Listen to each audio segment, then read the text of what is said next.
आज हामी कक्षा 12 को इंग्लिश को चैप्टर रेस्पेक्टेबल वोमेन को बारे में चर्चा गर्न गइरहेका छौं। रेस्पेक्टेबल वोमेन एक विवाहित महिला मिसेस बरोडा को कथा हो जो समाज में सम्मानित र अनुशासित महिला को रूप में चिनिन्छन्। एक दिन उनका श्रीमानले आफ्ना साथी गवर्नेललाई घर में बस्न निम्ति दिन्छन्।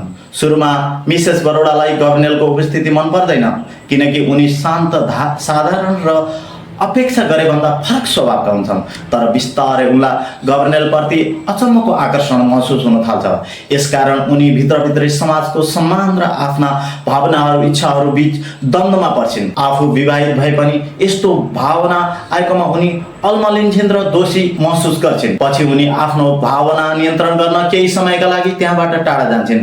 फर्किएपछि गवर्नेल त्यहाँबाट गइसकेका हुन्छन् र उनी राहत महसुस गर्छिन्।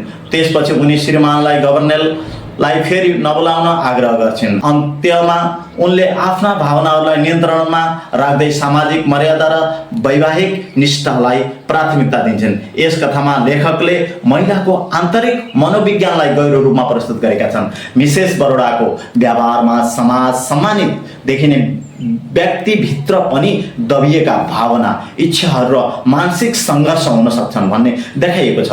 साथै सामाजिक नियम र व्यक्तिगत भावना बीचको द्वन्द्वले मानिसको निर्णयलाई कसरी प्रभाव पार्छ भन्ने कुरा पनि स्पष्ट हुन्छ।